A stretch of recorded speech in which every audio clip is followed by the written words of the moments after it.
Espera, dame un segundito. Creo que dejé de compartir toda. Sí, ahí dejaste de compartir. Ahora creo que sí. Perfecto. Díganme si se ve bien. Sí. Bueno, buenas tardes. Como dije, mi nombre es Andrea Ganem. Yo soy médica general de familia y además soy concurrente de cuarto año del Servicio de Neurología del Hospital Escuela Eva Perón. El tema que me toca dar hoy es cefaleas en consultorio. Como ustedes bien saben, las cefaleas es uno de los motivos de consultas más frecuentes en el consultorio. Tanto es así que 1 de cada 3 personas va a experimentar a lo largo de su vida una cefalea intensa. Dentro de estas cefaleas, 80% van a ser primarias y 20% van a ser secundarias. Ahora vamos a ver un poquito de qué se trata esto.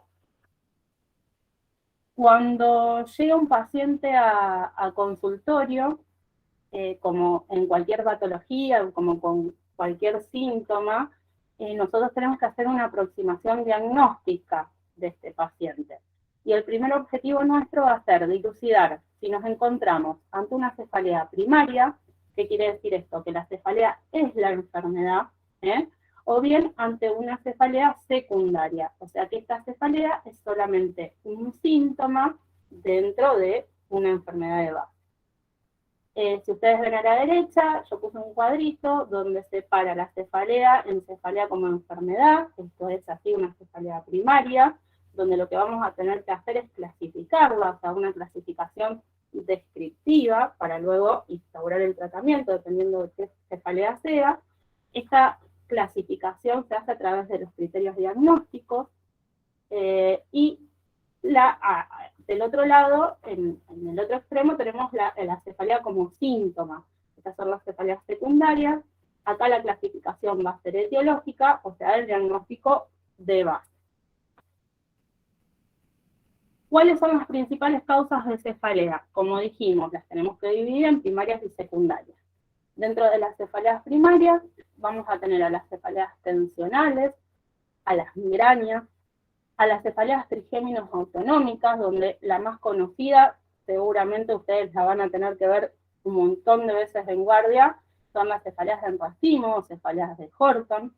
Están las neuralgias craneanas idiopáticas y otros síndromes como son las cefaleas inducidas post-tos, ejercicio, actividad sexual o sueño.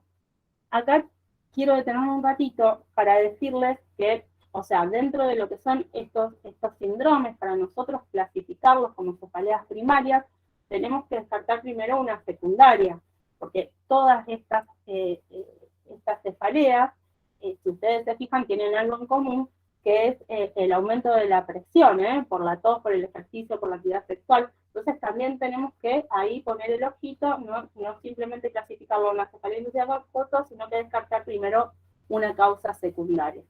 Dentro de lo que son las cefaleas secundarias, las podemos dividir en postraumáticas, las cefaleas vasculares. ¿Cuáles son las cefaleas vasculares? Secundarias a hipertensión, asociadas a sede agudo, a aneurisma no roto, arteritis, a trombosis venosa. Por hipertensión endocraniana, por ejemplo, secundaria a una infección, a tumores o a hidrocefalia. Por ingestión de sustancias o el retiro de sustancias, un síndrome de abstinencia, por ejemplo, y asociadas a trastornos metabólicos cualquiera, hipoxia, hipercapnia, hipoglicemia, ayuno prolongado, diálisis, etc. Después tenemos las cefaleas o dolores faciales, esos son los asociados, por ejemplo, a columna cervical, a ojos, a oído, nariz, etc. Y las neuralgias secundarias, por ejemplo, del trigémino. La del trigémino es la más conocida, pero también tenemos las del cuarto par, las del octavo, que también pueden estar presentes. Bueno, siguiendo con este tema de cómo encaramos al paciente cuando llega al consultorio. Lo primero que tenemos que hacer es la anamnesis. Esto se hace en todo paciente con cualquier síntoma y con cualquier enfermedad, ¿no es cierto? Nosotros tenemos que levantar en la historia clínica todos los datos de este paciente. En cuanto a la cefalea, lo que a nosotros nos importa saber son los antecedentes personales del paciente, como en todo paciente, sexo, edad, qué enfermedades previas tiene. Si el paciente, acá tenemos que interrogar un poquito si tiene muchas exigencias tanto académicas o relaciones sociales, estas cefaleas, este dolor de cabeza se relaciona con el periodo catamenial, si el paciente está tomando, o la paciente está tomando anticonceptivos orales. También tenemos que ver si tiene antecedentes familiares, antecedentes de cefaleas en la familia, por ejemplo, una migraña familiar, y cuáles son las características del dolor. Y cuando hablo de características del dolor, hablo de forma de presentación, o sea, es un dolor que se presentó, empezó de manera brusca, o fue increciendo, o sea, un dolor progresivo. ¿Cuál es la localización de este dolor? Si es holocraniana, o sea, en todo el cráneo, si es hemicránea, o en qué zona craneal el paciente refiere el dolor. ¿Qué tipo de dolor tiene el paciente? Si es pulsátil, ustedes saben ya que el pulsátil es un poquito más característico por ahí, hablando de las primarias de la migraña, o si es opresivo o en vincha, que son por ahí más característicos de las cefaleas tensionales. ¿Qué periodicidad tiene este dolor? Si es un dolor agudo episódico, agudo recurrente, crónico. El crónico puede ser progresivo o no progresivo. ¿En qué horario se presenta ese dolor de cabeza? Si es matutino, si lo despierta por la noche, si es vespertino. Acá, esto nos dan pautas, o sea, tenemos que ir juntando, por supuesto, todas estas características para llegar a una sospecha diagnóstica. Si es un dolor matutino, donde el paciente se levanta con dolor de cabeza, bueno, podemos estar pensando en algún tipo de hipertensión endocraniana. Si el paciente le da sobre todo a la noche, después de toda una jornada de trabajo, donde el paciente dice, yo llego a casa después de un día muy cargado, y cuando me relajo, ahí me empieza a doler la cabeza. Eso es más característico de una cefalea tipo tensional. Y después tenemos que ver cuál es la intensidad del dolor. Para medir la intensidad del dolor, nosotros tenemos que interrogar bien, y nosotros los podemos cuantificar al dolor según este interfiere o no en las actividades de la vida diaria. Nosotros estamos muy acostumbrados al tema de ponerle un número al dolor, pero bueno, a veces el número es bastante subjetivo, porque el paciente, muchas veces, vos le preguntas del 1 al 10 cuánto duele, y el paciente te dice, me duele 10. ¿Y ahora te está doliendo? Sí, me está doliendo, me duele 10. Y vos lo ves hablando, o sea, parado enfrente tuyo. Entonces, bueno, preguntar un poquito más. Este dolor que vos tenés, cuando te agarra el dolor, ¿a vos te impide seguir con lo que estás haciendo? ¿Te tenés que encerrar en la pieza? ¿Tenés que apagar la luz? ¿O podés, si estás, por ejemplo, estudiando, podés seguir estudiando a pesar del dolor de cabeza? Entonces, si nosotros decimos que ese dolor de cabeza interfiere en las actividades de la vida diaria, podemos decir que es un dolor de moderado a grave. Y eso es más característico por ahí de la migraña. Ahora, si el dolor no le interfiere, o sea, el paciente puede seguir haciendo lo que estaba haciendo a pesar del dolor, podemos hablar de un dolor leve, o sea, de leve a moderado, y eso es más característico de la tensional. Después, bueno, ver si el dolor tiene un aumento progresivo, si tiene intensidad extrema sin antecedentes previos, eso nos puede hacer sospechar de una hemorragia subaracnoidea. Como repito y vuelvo a insistir, esto es la suma de varias cosas, o sea, no porque tenga el dolor sea de intensidad extrema sin antecedentes, ya vamos a ponerle el sello de hemorragia subaracnoidea. Los factores agravantes o desencadenantes.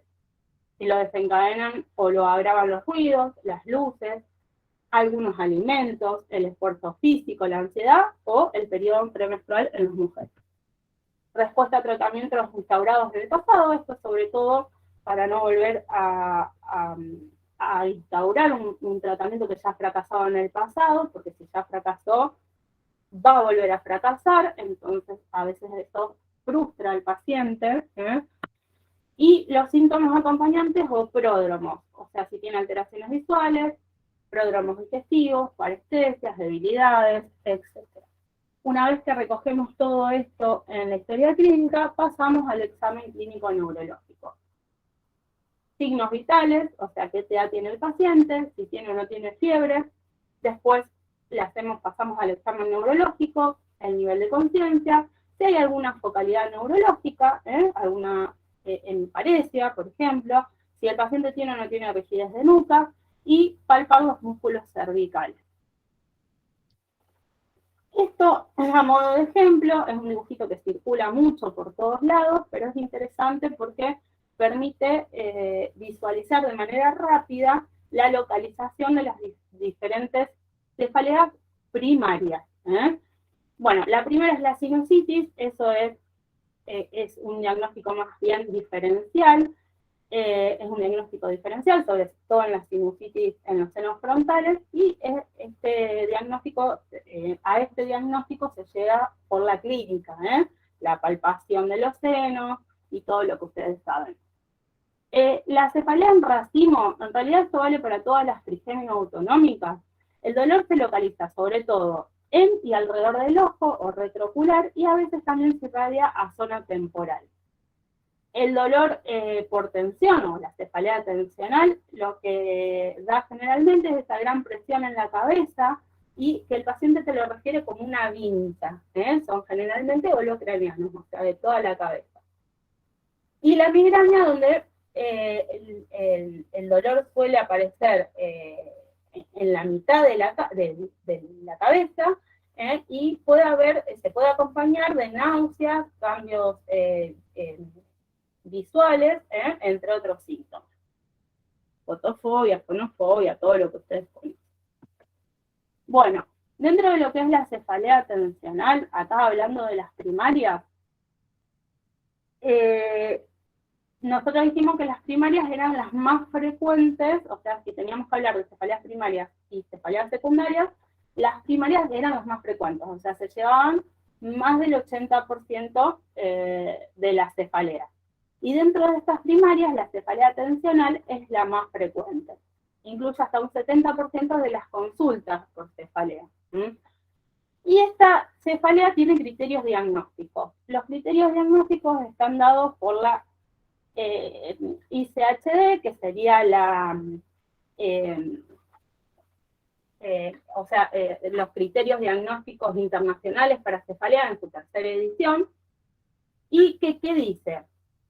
Que para que nosotros hagamos el diagnóstico de cefalea tensional, tiene que haber al menos 10 episodios de cefalea que ocurran de media entre 1 y 14 días al mes durante más de 3 meses. Y que además de esto cumplan los criterios B y D. El criterio B sería que sea una cefalea con duración de 30 minutos a 7 días, y el criterio D dice que no tiene que presentar ni náuseas ni vómitos, y puede asociarse a fotofobia y fonofobia, pero no a ambas. Y después, el criterio C dice que al menos tiene que tener dos de las siguientes 4 características. Se dice que sea localización bilateral, la calidad opresiva o tensiva, que es lo que veníamos hablando, la intensidad leve o moderada, o sea, que no interfiere en la actividad de la vida diaria, y que no empeore con la actividad física habitual como andar o subir escaleras.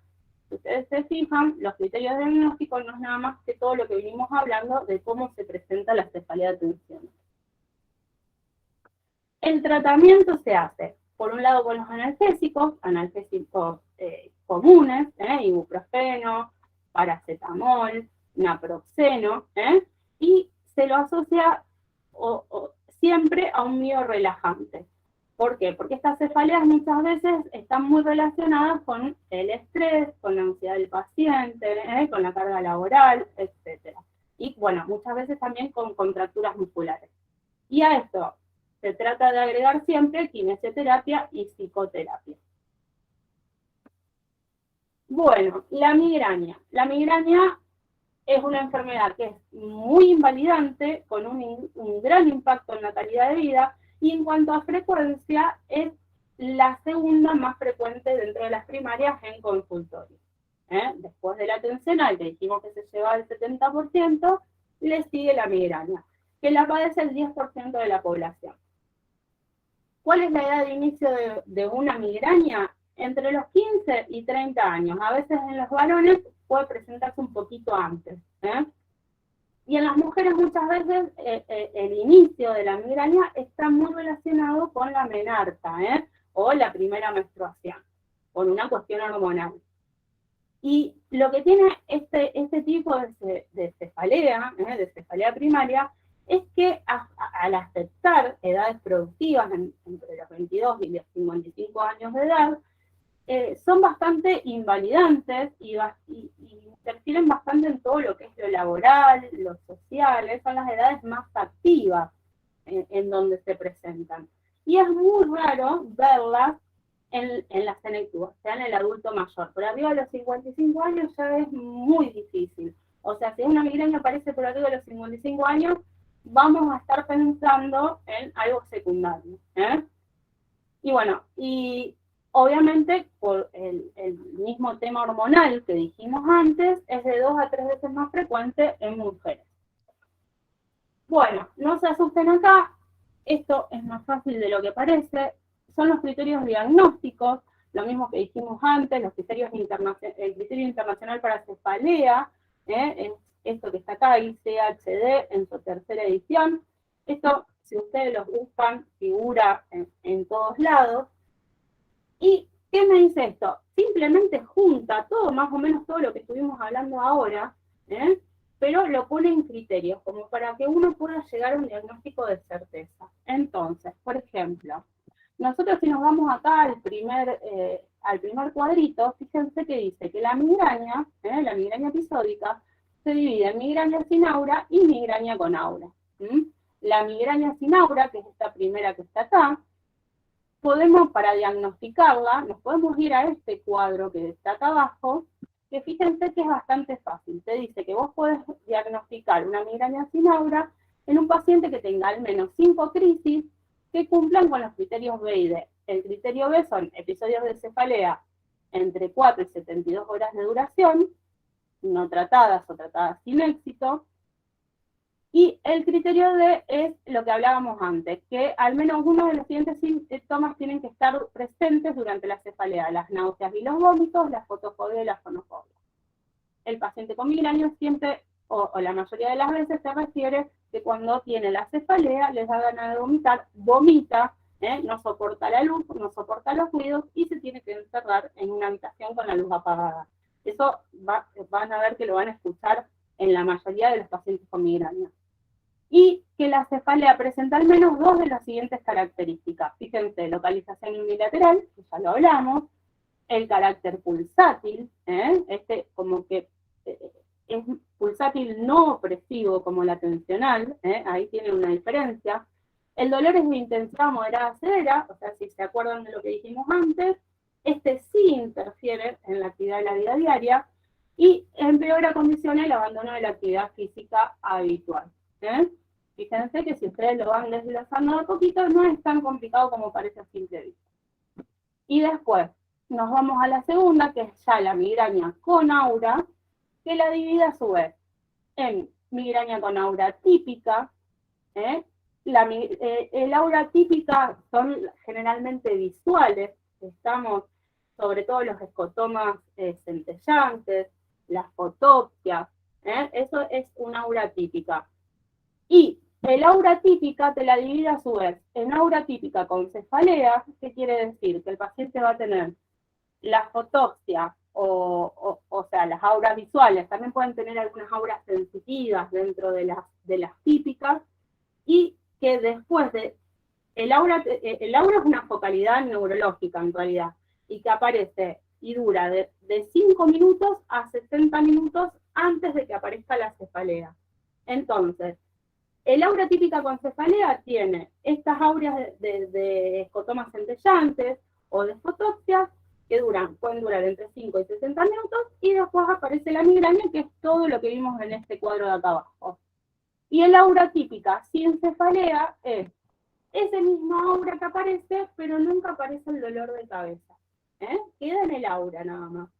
Entonces, ahí nos plantea un diagnóstico diferencial, nos obliga a hacer un diagnóstico diferencial con el accidente isquémico transitorio o un ACV menor. ¿Estamos? Y después, dentro de las auras especiales, o sea, no la típica, ¿ves? Tenemos las migrañas con aura de tronco, el aura de tronco se puede presentar con disartrias, vértigos, acufenos, hipoacusias, diplopías, ataxias. Acá abajo van a ver el aura, que sería la migraña hemipléjica familiar, que y esporádica, perdón, aura hemipléjica sería que es más que una hemiplegia, se presenta con hemiparesia, y esta puede ser a su vez familiar. ¿Qué quiere decir familiar? Que el paciente va a tener un antecedente en la familia de este tipo de migraña, o puede ser esporádica, o sea, que aparezca y el paciente no tenga antecedentes. Y después tenemos la migraña hemipléjica, la migraña retiniana, que es la migraña que se presenta con una amaurosis fugaz. O sea, el paciente describe como que cae una telita, se queda sin visión en uno de los ojos. Y eso se cree que es por contracción de la arteria oftálmica, pero es reversible. Dura unos minutos y revierte. También, todas estas auras nos obligan a hacer un diagnóstico diferencial con un accidente isquémico transitorio o con una IT. Si ustedes se van acá abajo a los criterios diagnósticos de la migraña con aura, van a ver que ¿qué te dicen? Que al menos tienen que tener al menos 2 crisis que cumplan con los criterios B y C. El B es que uno más de los síntomas de aura siguientes, o sea, de los siguientes de acá, sea totalmente reversible, y son todos los que nombramos hasta ahora. Visuales, sensitivos, del habla, del lenguaje, los motores, los troncoencefálicos o los retinianos. Que al menos 2 de los siguientes 4 características, tenga al menos 2 de las siguientes 4 características. Progresión gradual de al menos uno de los síntomas del aura durante un periodo mayor a 5 minutos, y o 2 o más síntomas que se presenten consecutivamente. Y después, acá cada síntoma del aura tiene una duración de entre 5 y 60 minutos, eso es lo que ya hablamos antes de que aparezca la cefalea. Al menos uno de los síntomas del aura sea unilateral, y que el aura se acompañe o se sigue antes de los 60 minutos de cefalea. O sea, por lo menos tiene que tener 2 de esas 4 características. Con estos 3 cuadritos, ustedes ya tienen toda la clínica de la migraña. Y el tratamiento esto brevemente lo vamos a dividir en no farmacológico. El no farmacológico es el grupo de medidas que va a estar encaminado a evitar los factores desencadenantes reconocidos. Dentro de los factores desencadenantes, nosotros podemos tener el estrés emocional, las alteraciones hormonales, la menstruación, las transgresiones dietéticas. Hay algunos alimentos también concretos que pueden desencadenar las migrañas, que son sobre todo los ricos en glutamato, que ustedes van a ver el vino tinto, los cítricos, el chocolate, etc. Y después tenemos el tratamiento farmacológico.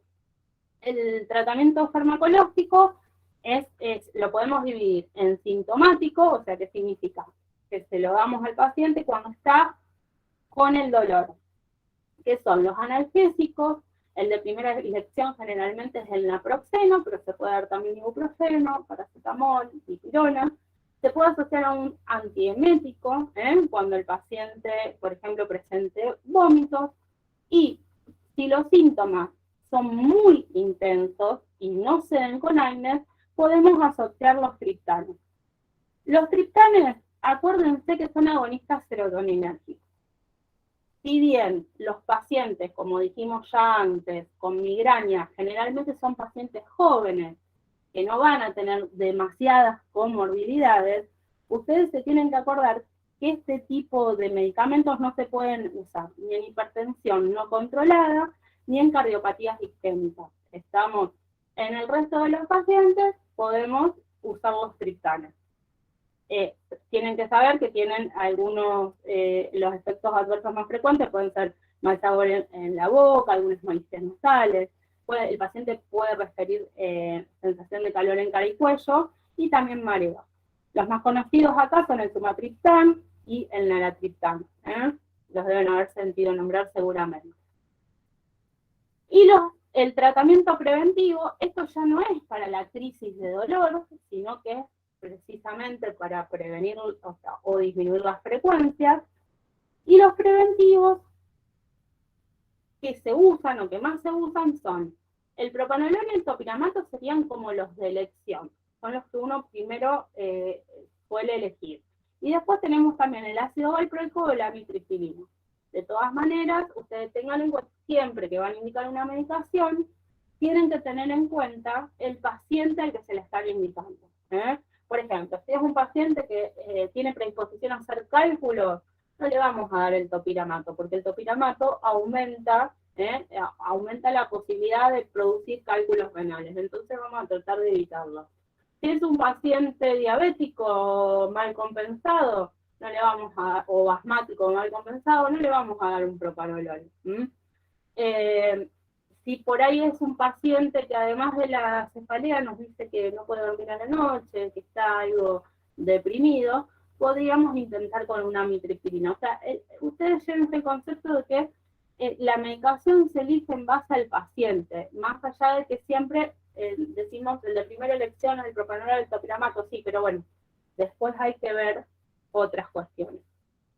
Y esto, para que lo sepan nada más, la migraña resistente a tratamiento, existe medicación, que esto es más resorte del especialista, que son los anticuerpos monoclonales y el Botox, que se pueden usar. ¿Cuándo indicamos generalmente los preventivos? Bueno, cuando las crisis son muy frecuentes, o sea, 2 o 3 crisis migrañosas por semana, o si bien no son muy frecuentes, pero se prolongan en el tiempo. O simplemente el paciente te dice, yo tengo una por mes, pero no la quiero tener porque cuando me agarra me imposibilita muchas cosas. Entonces, bueno, es una decisión que se toma con el paciente. ¿Por cuánto tiempo? Primero, para saber si el preventivo funcionó o no, nosotros tenemos que estar hablando de 1 a 3 meses de tratamiento. Y si el preventivo funciona, tenemos que intentar la suspensión entre los 6 y los 12 meses de que el paciente lo está tomando. Bueno, esto nos asusta, no se lo voy a dar todo, se lo quería mostrar nada más, es las cefaleas trigéminos autonómicas. Dijimos que eran un grupo de cefaleas, también de migraña, que estaban, el dolor era sobre todo retroocular y en el ojo, y que se acompañaban de síntomas precisamente autonómicos. La única que a mí me interesaría que ustedes sepan es la de Horton, o encefalea en racimos, porque una cefalea que se suele ver en guardia son generalmente pacientes que, como las crisis aparecen generalmente a la noche, el paciente va a caer a la guardia. Son cefaleas muy intensas que llegan a veces a hacer que el paciente se dé la cabeza contra la pared, literalmente, que a veces están desencadenadas por el alcohol, y se da más que nada en varones jóvenes. Y tiene un tratamiento abortivo que es el oxígeno. Se le pone el oxígeno al 100 por máscara al paciente en la guardia, sentadito, con la cabeza levemente inclinada hacia abajo, y generalmente eso hace que el paciente aborte el dolor. El dolor es muy intenso, podemos seguir con los triptanes, sumatriptan, sobre todo subcutáneo, y después, bueno, también, más resorte del especialista, el tratamiento profiláctico, que es sobre todo el verapamilo. Ahí si ustedes se fijan, esta primera columna, el verapamilo, dice el litio, la prednisona, pero el que se usa más es el verapamilo.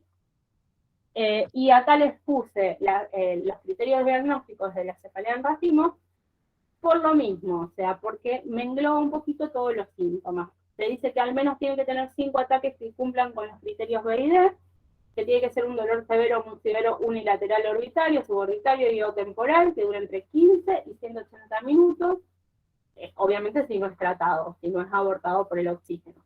Y después tenemos el criterio C, la cefalea acompañada por al menos uno de los siguientes. Estos son todos los síntomas autonómicos. Tenemos la infección conjuntival o el lagrimeo. Acuérdense que todo es ipsilateral, o sea, del mismo lado que el dolor. La congestión nasal y o la rinorrea ipsilateral, el edema de párpado, sudoración frontal y facial, miosis, citosis y sensación de ansiedad o agitación. todos estos síntomas tienen que estar siempre del mismo lado del dolor.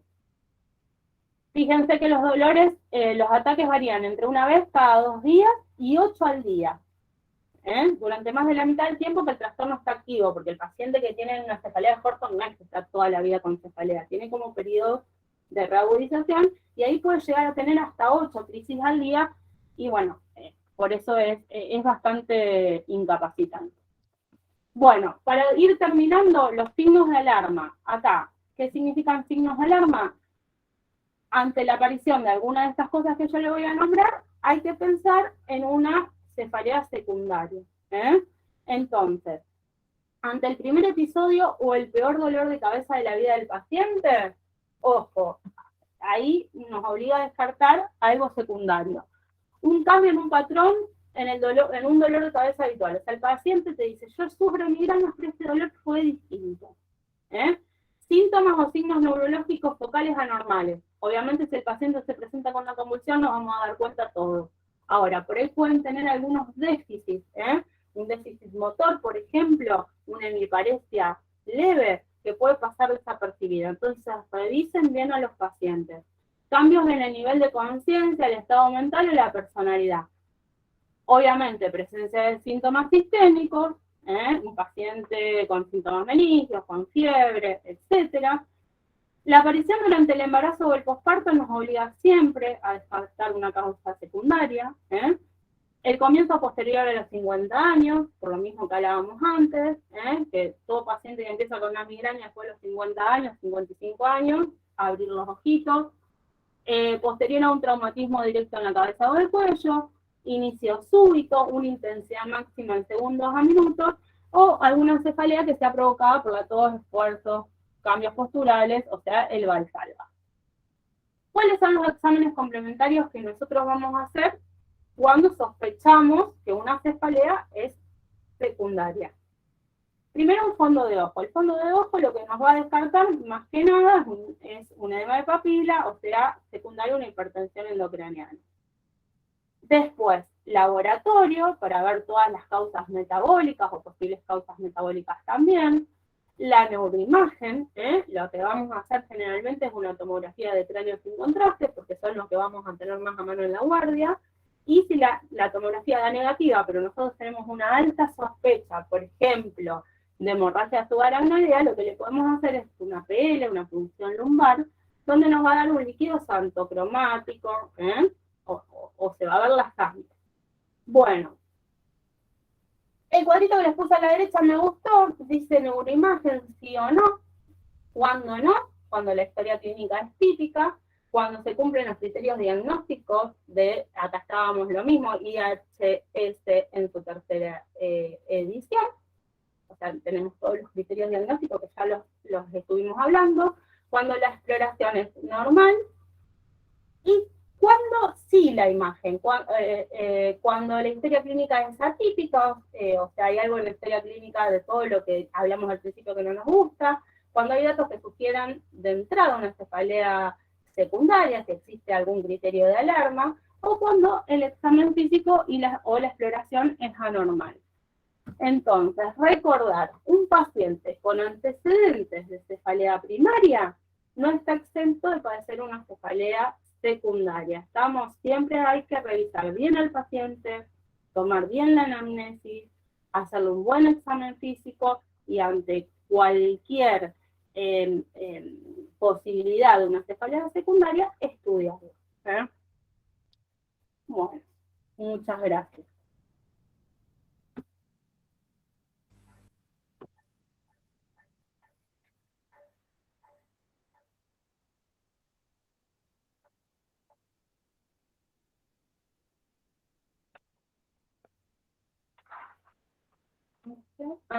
Saqué la tapa.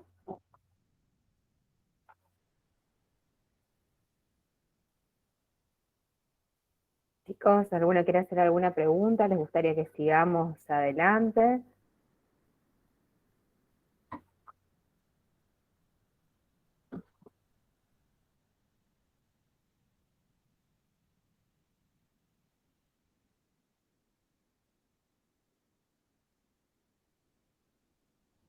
Por mí podemos seguir adelante, quedó todo claro. Bueno, bárbaro. Ahí les comparto pantalla entonces.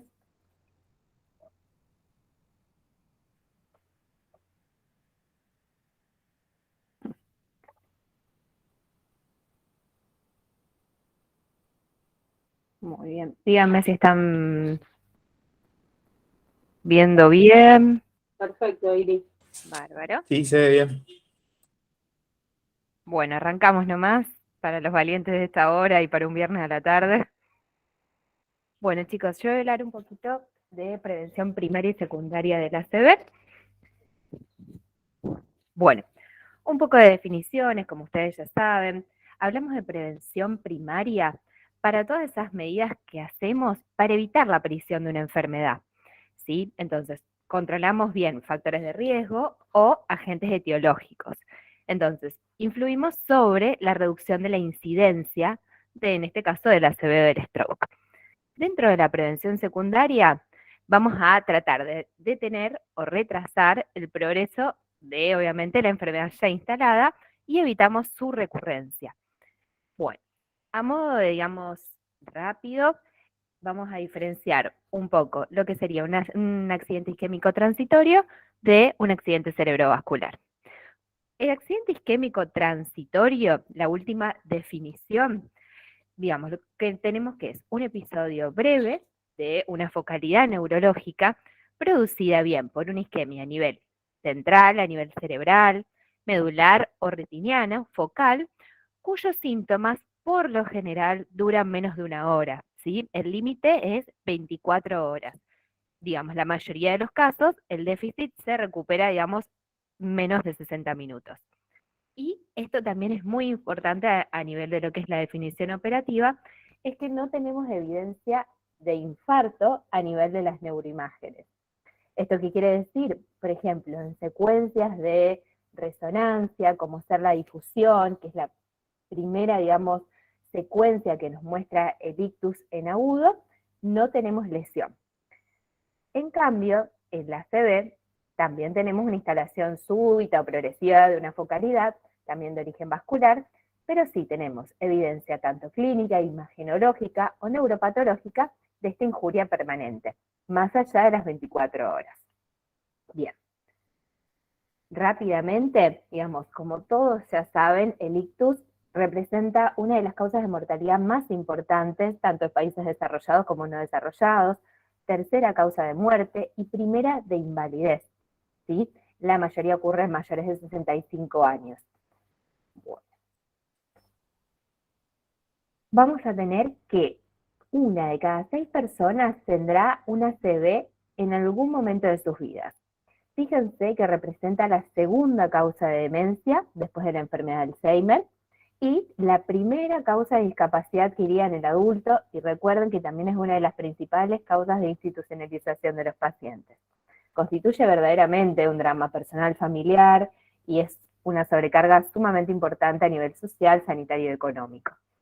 En los últimos años, ¿sí?, se ha observado un poco más una disminución de la incidencia y la mortalidad relacionada al ictus, por supuesto, relacionada al mejor control de todos los factores de riesgo cardiovasculares y también al mejor manejo en fase aguda del mismo, por la instauración un poquito más masiva de unidades de trombolisis o bien, digamos, el tratamiento endovascular a través de, bueno, de trombectomía mecánica. Bueno. Es sumamente importante que conozcamos la etiología que causó este ACV, este ictus, ya que esto repercute fundamentalmente en la mortalidad. Y tenemos que evitar la recurrencia. Para esto tenemos distintos tipos de clasificación. Una de las más importantes que utilizamos es la clasificación de TOWS. Tenemos 5 grupos, que esto se está, digamos, constantemente actualizando, digamos, y redefiniendo. Pero bueno, a grandes rasgos, los ACV pueden ser causados, bien, por aterosclerosis de grandes arterias, por mecanismos cardioembólicos, por oclusión de pequeños vasos o los llamados infartos lacunares, causas más infrecuentes o inhabituales, y este es un nuevo concepto que surge en el 2014, que se llama ESUS. En realidad, en esta clasificación era, digamos, el ACV de causa indeterminada, es decir, que teníamos 2 o más etiologías que podrían ser las causantes, y ahora han incorporado esta nueva denominación ESUS, que luego les voy a decir qué significan esas siglas. Bueno, nuevamente un poquito más de números, pero esto es para que veamos un poco las proporciones de cada una de las etiologías que les hablaba, ¿sí? Generalmente la ateromatosis de grandes vasos representa casi el 17% de las causas, un 35% se lo llevan los mecanismos de cardioembolismo, y las etiologías inhabituales, que son más de ACV en el paciente joven, un 3%, y les recalco estos porcentajes porque hasta un 45% del ACV pueden ser clasificados como criptogénicos, es decir, que no llegamos a un diagnóstico porque hay 2 o más causas viables, o bien por estos mecanismos del ESUS. Bueno, este es un cuadrito que les resumo un poco dentro de los grupos que estábamos hablando, por los mecanismos aterotrombóticos, cardioembólicos, la FA, lacunares e inhabituales. Ahora los vamos a ver a todos un poco más en detalle. Bien, como les decía, la ateromatosis, entonces la aterosclerosis de grandes vasos. Vamos a tener que las ateromatosis a nivel, por ejemplo, de vasos extracraneales, como ser carótida externa, interna o las vertebrales, o intracraneales, cerebral media, cerebral posterior o tronco basilar, van a ser entonces las causantes de infartos de mediano o gran, digamos, tamaño, que pueden estar a nivel cortical o subcortical, en el territorio entonces carotidio o vertebrovascular, y generalmente, por supuesto, en individuos con factores de riesgo cardiovascular. Vamos a tener que estas estenosis tienen que ser mayores al 50% de la luz del vaso. O bien, pueden ser menores al 50, pero el individuo tiene que presentar por lo menos 2 o más factores de riesgo cardiovasculares. ¿Cómo diagnosticamos estas placas de ateromas? Por ecodoppler de vasos de cuello, por angiotomografía de troncos supraórticos, que tenemos que incluir el callado aórtico, o bien métodos más invasivos como hacer una arteriografía cerebral. Bien, estos ACV de gran vaso, en general, son ACV que están precedidos por AIT. Por ejemplo, tenemos una maurosis fugaz, como les había hablado Andrea, que es una ceguera, por ejemplo, transitoria monocular, o como esa cortina, digamos, que cae de un ojo, que puede ser, por ejemplo, el AIT retiniano, que pueda preceder a la instauración de un ACV, por ejemplo, silviano extenso. Generalmente se presentan durante las horas de la madrugada o de la noche, es de instalación más progresiva, hasta que se instalan de forma completa, y dependiendo, obviamente, del territorio afectado, vamos a tener distintos síntomas. Bien, dentro del territorio entonces carotidio, nombrarles un poquito, por ejemplo, síntomas corticales hemisféricos, hemiparesias, hemipoestesias, afasias, agnosias, y dentro de lo que es el territorio posterior, vamos a tener los llamados síndromes alternos, por la arteria cerebral posterior, una anemia anopsia homónima. Bien, después les muestro más en detalle todos los síndromes vasculares que se pueden desarrollar. Pero bueno, todas estas placas entonces que se forman sobre las carótidas o digamos a nivel intracraneal, pueden crecer, pueden ulcerarse, pueden romperse, pueden sangrar, ¿sí? Entonces, por distintos mecanismos van a producir, bien, por ejemplo, un trombo intraplaca, ¿sí? Que puede dar una oclusión local del vaso, una embolia arteria-arteria, que es el mecanismo más frecuente, es decir, un pedacito, un elemento, un trombo de esa placa emboliza a la circulación distal. O bien, los mecanismos hemodinámicos, que son un poquito más raros, por ejemplo, ante situaciones de bajo gasto cardíaco, hipotensión, en territorios donde tenemos una oclusión, una estenosis crítica, sí vamos a tener que se generan infartos en territorio que nosotros los conocemos como territorios limítrofes o fronteras. Bueno, Y como les decía, es muy importante cuando pensamos en placas en los grandes vasos, si vamos a pedir, por ejemplo, para su estudio el Doppler de vasos de cuello, o bien un estudio un poquito, digamos, más avanzado como el angiotac, siempre tenemos que incluir el callado aórtico, porque dentro de lo que es el arco aórtico también se pueden presentar ateromas del callado, ¿sí? Generalmente cuando presentan más de 4 milímetros, son irregulares, están ulceradas, tienen trombos móviles, no están calcificados, también pueden ser un mecanismo para producir ACV. Bueno, otro mecanismo sumamente frecuente, fíjense el porcentaje, el 35%, es el cardioembólico, ¿sí? Digamos, el gran representante, digamos, de este grupo es la fibrilación auricular. Tengan en cuenta que, digamos, para el mecanismo para producir una ACV, la FA puede ser permanente, puede ser paroxística y tiene el mismo riesgo de producir un ictus, ¿sí? No es necesario, digamos, quizá, digamos, en una tira electro que hacemos al paciente, si lo encontramos en ritmo sinusal, no podemos descartar que, digamos, el mecanismo no haya sido una FA paroxística. Bueno, en este caso, por mecanismo cardioembólico, se dan infartos también de medio o gran calibre, pero más que nada a nivel de la corteza. Generalmente, esto sí, los síntomas se instalan bruscamente, en minutos a horas, y puede haber una posible mejoría posterior porque se disgrega el coágulo a nivel distal, en la circulación distal. Entonces, dan como un patrón típico en la imagen, no sé si se llega a apreciar demasiado en esta imagen que vemos acá, que son en múltiples territorios vasculares, que pueden ser bien del mismo tiempo de evolución en agudo o en distintos tiempos de evolución. Entonces, este patrón disperso o esta imagen de cuña cortical también, digamos, tienen que tener en cuenta que son los de peor pronóstico y son los que más riesgo llevan de transformación hemorrágica, sobre todo después de los tratamientos trombolíticos con alteplase. Diagnóstico, por supuesto, electro, Holter, incluso, digamos, hay, digamos, cada vez más difusión para mantener los Holter más allá, digamos, de las 24, 72 horas, o dispositivos implantables para, digamos, evaluar el ritmo, y los ecocardiogramas transesofágicos y transtorácicos. Bien, tenemos que demostrar entonces esta fuente cardioembolígena, como les hablaba, sobre todo el FA, también pensar en miocardiopatía dilatada, una FAI menor de 35%, un trombo o tumor intracardíaco, un aneurisma del ventricular izquierdo, enfermedad reumática de la válvula mitral, o bien un infarto menor de 4 semanas. Bueno. El tercer mecanismo también los constituyen los infartos lacunares.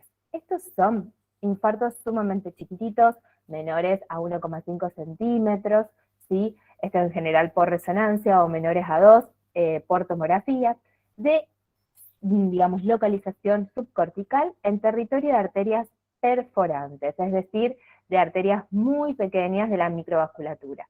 Y sobre todo, digamos, el factor de riesgo más asociado es la hipertensión. Se da por mecanismos de disfunción endotelial y arteriosclerosis, y las lesiones más frecuentes las encontramos a nivel bien profundo, a nivel de ganglios basales, tálamo, tronco, cápsula interna. Entonces es sumamente importante el control de la presión arterial en estos pacientes, ¿sí? Entonces, del total de los ACV, vamos a tener que el 77% no son lacunares y el 23% sí lo son. Y son los que más frecuentemente se dan en la población anciana. En estos casos estamos hablando de territorio subcortical, entonces no debe haber síntomas de corteza, es decir, por ejemplo, la fascia, la hemianopsia, la heminegligencia, nada de la corteza, ni cerebral ni del cerebelo. Es una lesión pequeña, profunda, y tenemos, por ejemplo, los síndromes lacunares.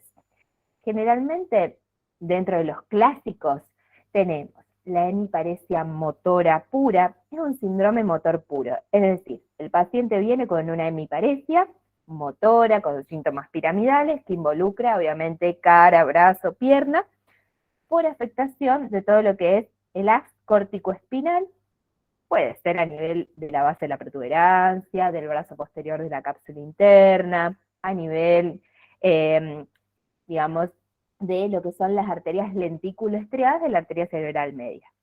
Puede presentarse bien con un síndrome sensitivo puro, que es una hemianopsia contralateral de todas las modalidades, generalmente por lesión del núcleo ventroposterolateral del tálamo, por las arterias perforantes tálamo-geniculadas. Bien, otros síndromes lacunares que se los dejo acá, que son de los clásicos, ataxia hemiparesia, disartria mano torpe, y el síndrome, digamos, combinado sensitivo motor. Bien, acá, bueno, les dejo un poquito más aclarado también, digamos, dónde se da, digamos, la lesión y obviamente la clínica que representan. Ahí tienen un poquito más detallado la localización, pero sobre todo piensen que no tienen que haber signos corticales de afectación. Esto es territorio profundo subcortical. Bien, pasamos al cuarto grupo. Recuerden que esto es de un 3 a 5% en la totalidad, digamos, del ictus, pero esto cambia obviamente los porcentajes dependiendo de la edad. Vamos a tener infartos de causa inhabitual o infrecuente. Pueden ser pequeños, medianos o grandes, pueden ser de localización cortical o subcortical, en territorio anterior o posterior. Pero lo más importante es que tenemos que excluir las causas más frecuentes, ¿sí? Aterotrombóticas, cardioembólicas o lacunares. Entonces, dentro de estas pensamos en enfermedades menos frecuentes, como ser vasculitis, colagenopatías, ¿sí? Lupus, antifosfolipídicos, infecciones, alteraciones de la coagulación. Sobre todo, digamos, tengan muy en cuenta la disección arterial en pacientes jóvenes, ¿sí? Generalmente son pacientes que vienen precedidos por cefalea antes de instalar, digamos, el foco, vienen precedidos, digamos, por una cefalea típica, una cervicalgia y demás, y unos días después instalan, digamos, el foco neurológico. Displasias vasculitis, la enfermedad de Fabry, que son todas enfermedades genéticas, Caracil, moyamoya, una migraña complicada, mitocondriopatías, trombosis venosas, bueno, que se vieron mucho como mecanismos, digamos, durante infección por COVID, y por el consumo de drogas simpático-miméticas. Muy bien. Entonces, recuerden que el paciente joven sin factores de riesgo cardiovascular, lo más frecuente es pensar en disección arterial, espontánea o postraumática, ¿sí? Entonces, ténganlo muy en cuenta para no desestimar algunas cefaleas, digamos, con pautas de alarma. Bueno, finalmente les decía, esta nueva clasificación de causa indeterminada, vamos a tener que se distinguen tres situaciones. Es decir, que el paciente, por ejemplo, tenga una FA y una estenosis de bifurcación carotidia de un 50%. Un estudio incompleto o insuficiente, que esto no debería estar ocurriendo, o bien es de causa desconocida o criptogénica. Como les decía, empieza un nuevo concepto en el año 2014, que es el accidente cerebrovascular embólico de origen incierto, en donde hay fuentes nuevamente cardioembolígenas, pero que se consideran menores. El famoso FOP, foramen ovar permeable, o bien el aneurisma del septum auricular, ¿sí? Junto con la enfermedad auricular, son las causas más frecuentes vinculadas al ESUS. Tenemos que hablar de FOP porque el FOP casi está presente en el 25% de la población. Cuando hablamos de ACV en pacientes jóvenes, también tenemos que tenerlo en cuenta, y esto es, digamos, una discusión que se está llevando a cabo para ver cómo se trata el FOP y cómo, digamos, se realiza prevención tanto primaria como secundaria. Bien, bueno, un poquito más del ESUS, y perdonen que los aburro un poco con esto, pero bueno, el FOP entonces es un defecto en realidad embrionario, para el que no lo conozca, del tabique interauricular. Entonces, generan ictus por embolia paradójica, es decir, por ejemplo, un trombo que puede estar localizado en la vena cava inferior, pasa a circulación sistémica, o bien un coágulo intracardíaco, por aneurismas del septum, auricular, o un trombo in situ a nivel del foramen, puede generar, digamos, este mecanismo. Entonces tenemos distintas escalas para poder determinar si este FOP, como les decía, es sumamente prevalente en la población general, es el responsable verdadero del mecanismo de la ACV. Bien. Ahora sí, vamos a pasar un poquito a lo que todos conocemos, a los factores de riesgo cardiovascular, digamos de carácter no modificables y los modificables. Esto creo que ya es de puro conocimiento de todos. Bien, ¿cómo se estima el riesgo vascular en 10 años? ¿Sí? Estimándolo, digamos, como riesgo bajo, moderado, alto, muy alto. Bueno, en lo que es la capacidad, digamos, predictiva de todas estas escalas de riesgo cardiovascular, podríamos agregar todo lo que es detección de la ateromatosis de grandes vasos, del espesor medio-intimal, la detección de calcio a nivel de las arterias coronarias y también el cálculo índice tobillo-brazo.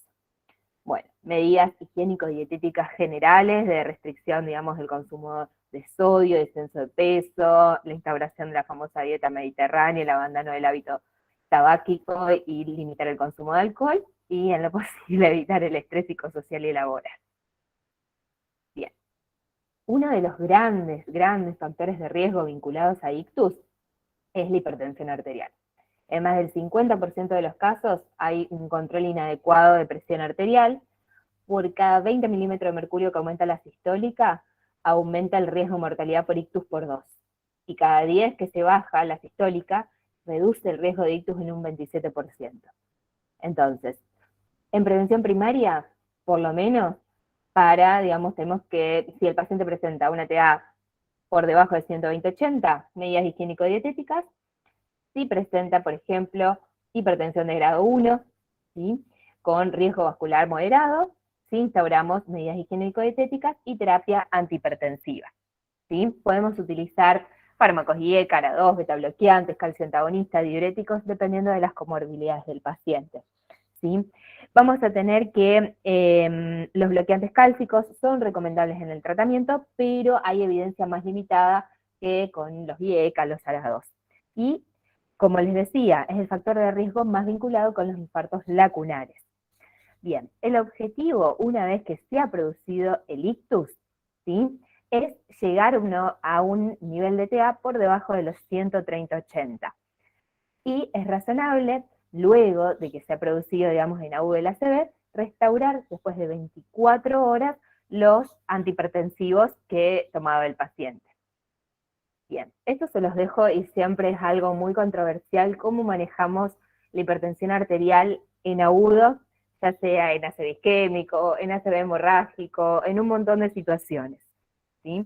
Bien, para que tengan en cuenta, y digamos es algo que todos nos enfrentamos, cuando nos enfrentamos a un ACV isquémico en agudo, vamos a ver si ese paciente es plausible de hacer o no una trombolisis. Si el paciente está en ventana, vamos a pasar RTPA, vamos a tener que llegar a valores menores de 185-110. Y durante la infusión del trombolítico, 180-105, y esos valores se tienen que mantener por 24 horas. Otra circunstancia muy distinta, ¿sí?, es los pacientes que no van a ser candidatos a trombolisis sistémica, es decir, que no van a recibir RTPA. Ahí el límite dentro del agudo es un poquito, digamos, más elevado. El límite es 220-110. Entonces, siempre esta premisa de que no bajamos los niveles de TA, a no ser que haya una situación concomitante que lo requiera, en las primeras 24 horas. ¿Sí? Solamente si estamos en emergencia, hacemos una reducción solamente del 15% del valor de TA sistólica en 24 horas. ¿Sí? Frente a ACV hemorrágico, sí, ahí tenemos que hacer un tratamiento más agresivo de la presión arterial, sobre todo en las primeras 6 horas, para, digamos, disminuir el crecimiento del hematoma. Entonces, ahí sí instauramos un rápido tratamiento antihipertensivo, por lo menos en las primeras 2 horas, y tenemos que lograr un objetivo de presión por debajo de 140-110. Pasadas las 24-72 horas, ¿sí?, por lo menos obtenemos, digamos, un valor de TA, digamos, un poquito, digamos, más estable, y se acepta por lo menos que estén, digamos, en 140-190. Pasando rápidamente a diabetes, también es un factor, digamos, de riesgo sumamente frecuente. 1 de cada 4 ACV isquémicos tiene antecedentes de diabetes, y obviamente el riesgo está relacionado ya sea con el grado de hiperglicemia y el mal control metabólico. Entonces, tenemos complicaciones microvasculares, como todos conocemos, retinopatía, nefropatía o neuropatía periférica, y macro, ictus, cardiopatía isquémica, enfermedad arterial periférica. Bien, entonces, vamos a tener que en prevención primaria tenemos que instaurar medidas higiénico-dietéticas, control de todos los factores de riesgo, empleo de los hipoglucemiantes y antiagregantes, y logrando un objetivo de hemoglobina glicosilada menor a 6,5. Sobre todo si el paciente tiene complicaciones macrovasculares asociadas. En este caso estamos hablando de ictus. En prevención secundaria, entonces, vamos a tener que se deben hacer un screening de glicemia, digamos, en ayunas, de hemoglobina glicosilada, y también de prueba de tolerancia oral a la glucosa. Y se acepta, digamos, una hemoglobina glicosilada en prevención secundaria menor entonces a 7, ¿sí? Podemos ser un poquito más rigurosos, por ejemplo, en pacientes que tienen, digamos, complicaciones microvasculares o nefropatía, que ahí sí tenemos que llegar a 6,5, y un poco menos riguroso, de 7 a 8 hemoglobina, en un individuo con expectativa de vida limitada, con antecedentes de hipoglicemias, o en una enfermedad, digamos, una diabetes de larga data, ¿sí? También es muy importante los estados de prediabetes, y una de los fármacos, obviamente, que mayor evidencia presenta en el caso de ictus es la metformina, y bueno, y la mejor forma de controlar a estos pacientes, entonces, como ya saben, es a través de la hemoglobina glicosilada. La dislipidemia, mayor de riesgo de ictus, obviamente relacionado con colesterol total y LDL, especialmente de causa de estenosis de grandes vasos, tratamiento farmacológico, medidas higiénico-dietéticas. Bueno, conocemos todas las estatinas. Recuerden, a nivel de lo que es prevención en este caso, necesitamos estatinas de alta potencia. Estatinas de alta potencia les hablo de 2, de atorvastatina y de rosuvastatina. Ezetimibe y los inhibidores, obviamente, que son anticuerpos monoclonales cuando no llegamos a los objetivos, digamos, con todo el tratamiento anterior. En prevención, entonces, primaria, las estatinas reducen casi un 15-20% el riesgo de ictus y de ateromatosis carotidia, y vamos a tener que en prevención secundaria, después de una IT o un ictus de causa ateroembótica, entonces tenemos que llegar a niveles de LDL menores de 55. Esto es un límite bastante bajo, se puede, por lo menos, digamos, un límite de un 70 miligramos por decilitro. Entonces, como les decía, se usan estatinas de alta potencia a estas dosis, rosu de 40 o atorvastatina de 80. Y tenemos que lograr este objetivo del LDL y mantenerlo en el tiempo. Por lo tanto, digamos, debemos mantener las dosis de rosuvastatina o atorvastatina en estos niveles, en estas dosis, o por lo menos, digamos, controlar periódicamente al paciente para ver, digamos, si el objetivo de la LDL se está cumpliendo, ¿sí? Los triglicéridos también es una causa frecuente. Ahora se puede asociar, por ejemplo, en pacientes que tienen niveles de triglicéridos mayores a 440 o mayores de 500, el omega 3, ¿sí? Se puede dar una dosis de 90 miligramos en 2 a 4 cápsulas diarias, la vitamina B3, y sí, bueno, obviamente, digamos, asocia, digamos, niveles mayores a 500, sí, fenofibratos, dietas y medidas higiénico-dietéticas por el riesgo de pancreatitis o infarto agudo de miocardio. Bueno, acá les decía, según el grupo de riesgo, los objetivos de LDL que debemos alcanzar. Fíjense que los objetivos de LDL menor de 55 es frente a un riesgo muy alto. Obesidad, por supuesto, relacionado con índice de masa corporal. Vamos a tener que la reducción del peso per se contribuye a la reducción de otros factores de riesgo, hipertensión, dislipidemia, resistencia a la insulina, pero su utilidad, digamos, como una medida preventiva en ACV es desconocida. Sí, digamos, nunca está de más, medidas higiénico-dietéticas, el ejercicio físico, y la cirugía bariátrica la consideramos en obesidad mórbida. Finalmente, actividad física, el sedentarismo también sumamente relacionado. Se recomiendan 3 a 4 sesiones por semana, actividad física moderada rigurosa, por lo menos de 40 minutos de duración. Y hablábamos de la dieta, las que presenta mayor evidencia es la dieta mediterránea, está de alto contenido de frutas, verduras, legumbres, reduce, fíjense, hasta un 33% el riesgo de ictus. Con respecto a los suplementos, que esto siempre es una pregunta súper habitual en los pacientes, sí se puede dar, digamos, vitaminas, antioxidantes, bueno, el omega 3 sí, con respecto a los triglicéridos, pero no hay un claro beneficio con respecto a la reducción del ictus. Ha habido alguna evidencia con ácido fólico en prevención primaria, que ha demostrado sí una reducción del riesgo de ictus en un 11%, pero no así, digamos, en lo relacionado con enfermedad coronaria o muerte cardiovascular. Bien. Por último, el tabaco o el alcohol, el abandono del hábito tabáquico, incluso, digamos, ser fumador pasivo. Fíjense que los tabaquistas tienen el doble de riesgo de ictus isquémicos, 2 a 4 veces mayor riesgo de hemorragia subaracnoidea y también aumenta el riesgo de tener FA. Por cada aumento de 5 cigarrillos al día, el riesgo de sufrir un ictus se incrementa un 12% al día. El tratamiento entonces, tras un año del abandono, el riesgo se reduce a la mitad y en 5 años se equipara al no fumador. También eliminar o reducir el consumo de alcohol, el consumo excesivo se asocia sobre todo a hemorragia, digamos, un factor de riesgo asociado a hemorragia intracraneal y aparición de FA. Es este efecto protector de las dosis bajas de alcohol relacionado con el aumento del HDL, la reducción de la agregación plaquetaria y los niveles de fibrinógenos. A ver, digamos, es una consideración, digamos, un límite muy, digamos, difícil de lograr. El consumo recomendado son 2 unidades, menor de 2 unidades en el hombre, menor de 1 unidad en la mujer, no embarazada, por supuesto, y cuando hablamos de unidad de alcohol, es una cantidad de etanol en un adulto que puede metabolizar en 1 hora, 10 mililitros o 8 gramos de alcohol etílico.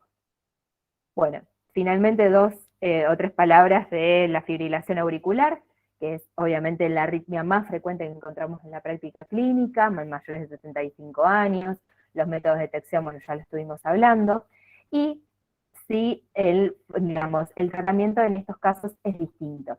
Se emplean fármacos anticoagulantes, antagonistas de la vitamina K, o bien, digamos, los nuevos anticoagulantes, ya sea de acción directa, ¿sí? O de inhibidores de la trombina, o inhibidores del factor 10 activado.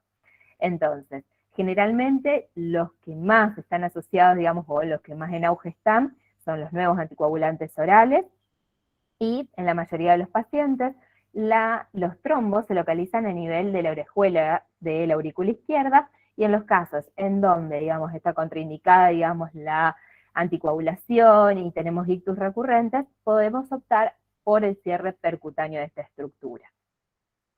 En general se prefieren los nuevos anticoagulantes porque se asociaron al menor riesgo de ictus. Sabemos obviamente que el costo es mucho más elevado, pero tienen menos riesgo hemorrágico y menor mortalidad comparado con los antagonistas de la vitamina K. Bien.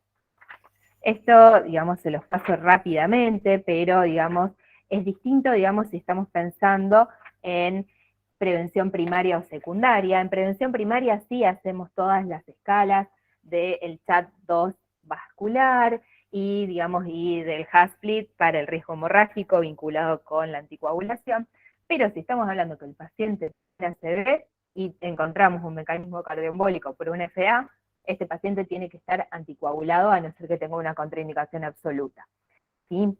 Cuando iniciamos los anticoagulantes, en general esto es muy discutido por todas las sociedades, pero se acepta que está vinculado, digamos, por ejemplo, con el riesgo de transformación hemorrágica. Entonces, si tenemos un NIH, que es la escala, digamos, de severidad, digamos, y mortalidad que utilizamos, digamos, para estratificar a los pacientes, si tenemos un NIH bajo, significa que el paciente está asintomático, podemos iniciar al día 0 la anticoagulación. Un NIH de 1 a 8, ya vamos al día 4, 9 a 16 ya es bastante moderado grave día 7, y un NIH más de 16 es un ACV, digamos, sumamente extenso, entonces tenemos que diferir la anticoagulación por lo menos 2 semanas.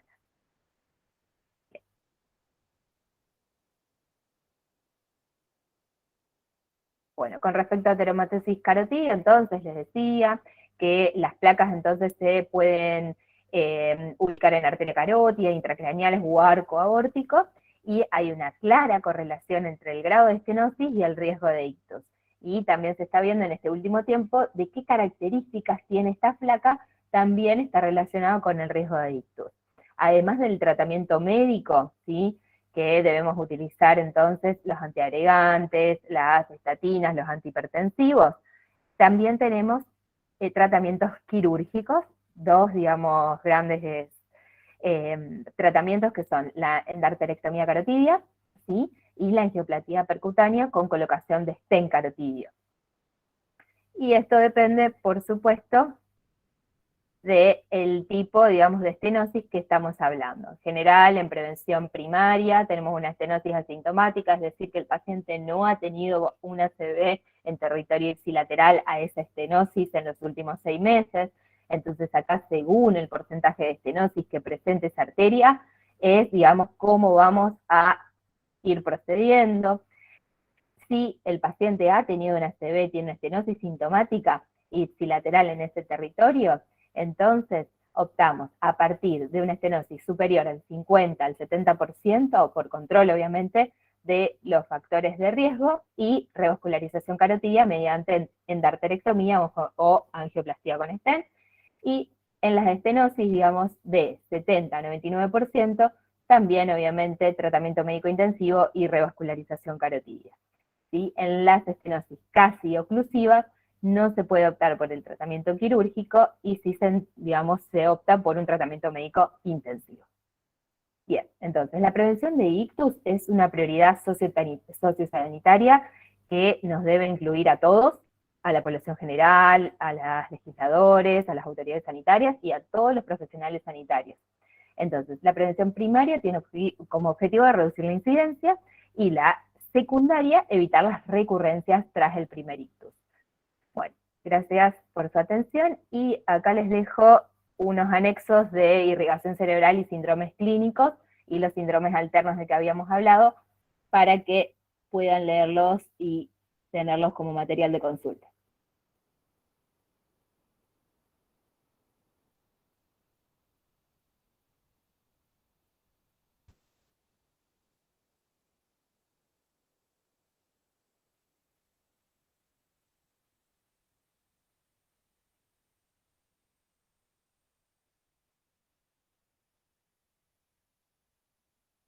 Bueno,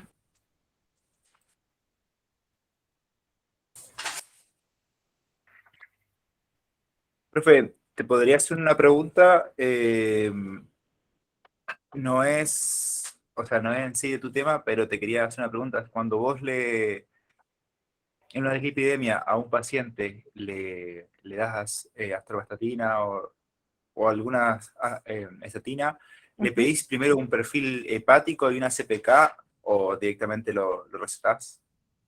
generalmente dependiendo, bueno, del mecanismo que estamos hablando, pero sí, fíjense que esas dosis, digamos, la incidencia de miopatías o de, por lo menos, digamos, de mialgias es bastante elevada. Hacemos controles con CPK y, digamos, con hepatograma, pero por lo general, digamos, se opta por realizar la terapia con estatinas, a no ser obviamente que, digamos, el nivel de CPK sea muy elevado o que tenga, digamos, un aumento de transaminasas, digamos, importante. O clínica, Iris. O sea, en general se empieza con las estatinas y se controla también con clínica. O sea, dolores musculares y demás, por supuesto, es que se le pide después. O sea, no se usa, no sé si va orientado a tu pregunta, pero no se usa de rutina hacer un laboratorio antes de empezar el tratamiento. Gracias, profe. Sí, esa era mi pregunta. Pasa que por ahí en el libro te dice, pero bueno, quería ver qué onda la práctica.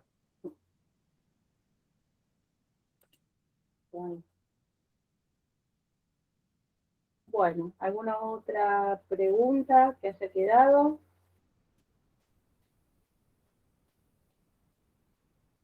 Anímense, si no por el chat. ¿Eh? Si no por el chat, si no quieren hablar.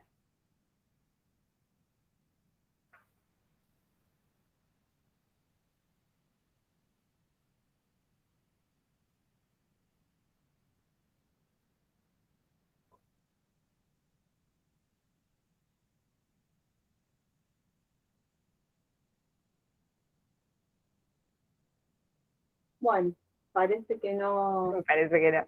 Pues están todos muy cansados. Bueno, cualquier cosa, no sé dónde está el organizador, no lo veo.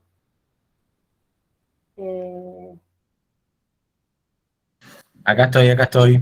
Cualquier duda, última, mira, nos las pasen a nosotros y nosotros se las mandamos a ustedes, si les parece. Perfecto, y eso te iba a decir, que cualquier cosa queda a disposición, bueno, después de todo caso te paso nuestros mails por si hay alguna duda, o alguna duda después. Dale, buenísimo. Yo se lo paso a los chicos y o si no, hacemos eso de las preguntas. Bueno, listo, entonces nos estamos en contacto. Adiós a todos, que tengan buen fin de. Chao, hasta luego. Chao, muchas gracias. Chao, gracias. Chao, muchas gracias. Chao, muchas gracias.